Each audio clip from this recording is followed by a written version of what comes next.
Belajar request data di JavaScript itu gampang kok kalau kamu udah paham Fetch API. Fetch API adalah salah satu coding yang baru di JavaScript. Ya, sebenarnya nggak baru banget sih, karena ini dirilis tahun 2015, di mana ES6 ini ada penambahan fitur baru yang memudahkan kita untuk melakukan berbagai proses di web tentunya. Nah, untuk request data sendiri sebenarnya ada banyak. Kita bisa menggunakan XAL, jQuery, Axios, dan yang terakhir juga ada Fetch API. Dan kenapa gue sendiri ini merekomendasikan Fetch API? Karena kita nggak perlu lagi library tambahan untuk menjalankan Fetch API atau request data di dalam web itu sendiri. Nah, mungkin langsung aja ke tutorialnya gimana caranya menggunakan Fetch API dengan cukup mudah. Check this out.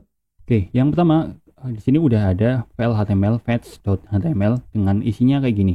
Title-nya belajar JavaScript, kemudian stylingnya kayak gini. Teman-teman bisa ikuti. Oke, ini untuk nanti membuat sebuah list item ya, semacam biodata dan seterusnya. Kemudian HTML-nya cukup simpel, list biodata, kemudian ada ID app dengan kelas list ini. Kemudian ini udah ada kita seleksi by get element by ID.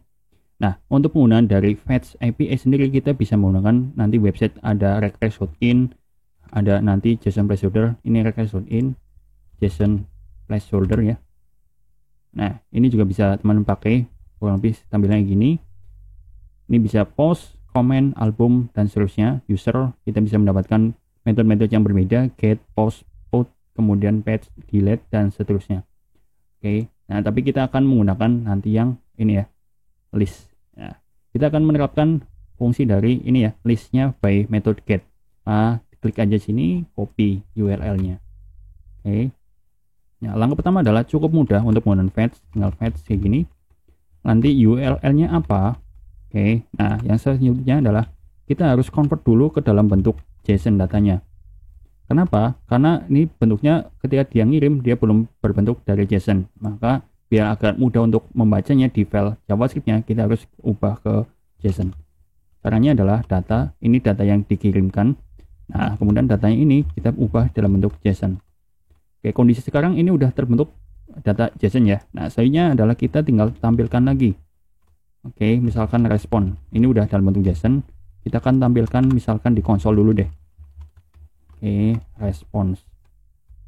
Maka apa yang jadi adalah kita akan mendapatkan data page, data per page, support total, dan juga sama kayak yang ada di sini.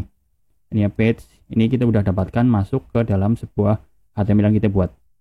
Nah, selanjutnya tinggal kita inginkan adalah ini masuk ke sini, ke HTML-nya. Gimana caranya? Ya udah, berarti ini udah, tinggal kita buat lagi, misalkan let HTML. Ini kita akan buat elemen lagi ya nanti. Nah, selanjutnya di sini berarti kita akan melakukan perulangan karena isi kan udah ada nih. Nah, yang akan kita dapatkan adalah respon.datanya ini. Kita ambilkan di sini berarti ada avatar, email, first name ya. Berarti ada avatar, email, first name, dan last name. Oke, berarti pakainya for of juga bisa. For of. Nah, iteratornya misal di sini berarti response.data. Kita anggap aja misalkan aliasnya adalah data. Nah, ini kita akan karena udah buat kelas ya, ada list item, maka ya udah ini kita buat adalah div-nya. Oke, div dengan kelas kayak gini. Tapi sebelum ini kita harus ada HTML plus sama dengan pakainya template literal. Literal itu kayak gini ya, petik yang ada di angka 1 sampingnya. Template literal. Nah, ya di sini harusnya adalah pakainya kelas berarti list item. Ya nanti langsung masuk ke styling yang sini ya, CSS-nya. List item, maka di sini ada image. Image ini kita gunakan untuk ya udah menampilkan avatarnya. Image src berarti ya udah pakainya color braces dollar kurung kurawal lagi ini. Nanti data dot ini apa? Berarti avatar ya. Avatar. Oke, sesimpel ini. Nah, selanjutnya ini ada div lagi. Ini div untuk sampingnya lagi. Oke, nah jangan lupa tutup. Nah, selanjutnya adalah berarti ya udah kita butuh sebuah nanti untuk menampilkan first name dan last name, misalkan H3 nih.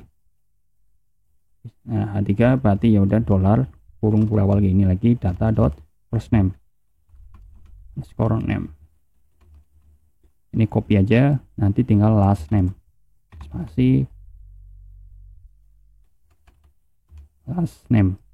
Nah, nanti di bawahnya berarti ada email ya. P ini diganti email. Nah, ini udah terbentuk nih, tapi belum masuk ke sini.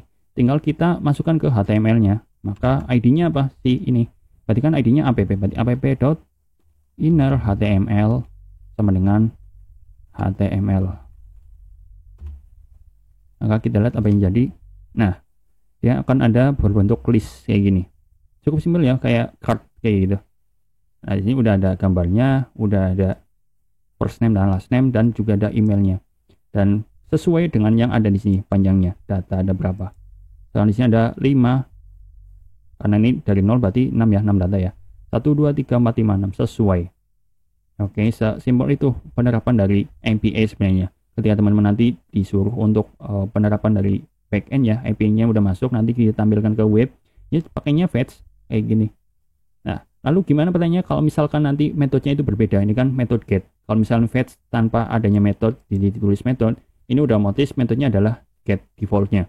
Tapi ketika nanti ada post dan seterusnya, misalkan di sini ada post. Nah, di sini post, maka akan ada data yang harus kita kirim dan harus ada metodenya juga. Misalnya ini copy lagi ya. Nah, copy. Ini ada sedikit perubahan berarti. Nah, kalau misalkan ini bukan metodenya get, maka kita harus menambahkan objek lagi. Objek pertama di sini adalah metodenya apa? Kita harus definisikan masa post, koma, biasanya ada header ya. Headersnya apa? Biasanya kalau misalkan ini yang paling umum adalah ya udah content type ya. Content type. Nanti tipenya berarti application JSON. Ini paling umum. Nanti tergantung sesuai dengan aplikasi atau web yang teman-teman bangun. Bisa nanti penggunaan token dan seterusnya kan pasti ya ada kayak gitu. Nah, ini content type JSON. Kalau misalnya adalah ada yang kita kirim, berarti kan body. Nah, kalau misalkan ini bentuknya objek, oke. Yang ini kan masih bentuknya objek, yang ini. Kita harus convert dulu ke dalam bentuk JSON. Maka body kayak gini, JSON.stringify untuk mengonvert dari bentuk objek ke bentuk JSON. Maka yang kita kirim adalah data ini. Kita copy tadi ya. Ini. Nah, sesimpel ini. Oke, udah. Tinggal post, kemudian nanti metodenya apa, header, biasanya content type, ini disesuaikan aja ya, semuanya ini sesuaikan aja. Tapi intinya ketika ini penggunanya adalah selain get, maka harus ada tambahan objek lagi di sini. Nah, tentu yang ini udah berbeda. Maka ini kita komentar dulu. Nah, kita save. Maka apa yang akan terjadi? Ini minimal. Nah, dia akan mendapatkan data ini ya, create add ID job name sesuai dengan yang ada di request.in. Responnya adalah kayak gini. Oke. Sesimpel itu. Jadi penggunaan dari fetch API ini sesimpel itu ya. Nanti teman-teman bisa modif juga penggunaan function agar bisa diterapkan berulang-ulang dan seterusnya. Intinya ini adalah dasar dari fetch API sendiri. Nanti bisa dieksplor lagi lebih dalam. Oke, semoga video kali ini bermanfaat. Nah, intinya dengan menggunakan fetch API, kita akan sangat mudah untuk melakukan request data, yaitu ketika seorang backend nih udah membuat API dan kita akan mengkonsumsinya baik di front end, mobile apps, dan lain sebagainya. Nah, tentunya untuk seorang pemula ini akan sangat susah di awal, tapi tenang, susah itu kan kondisi sementara. Ketika kalian ini rajin dan konsisten belajar, itu juga pasti akan bisa dengan sendirinya. Oke, semoga video kali ini bermanfaat. Jika ada pertanyaan atau request lainnya, kalian bisa ketik di komen. Gua Bagas Coding Asik, semoga bermanfaat. See you di next video.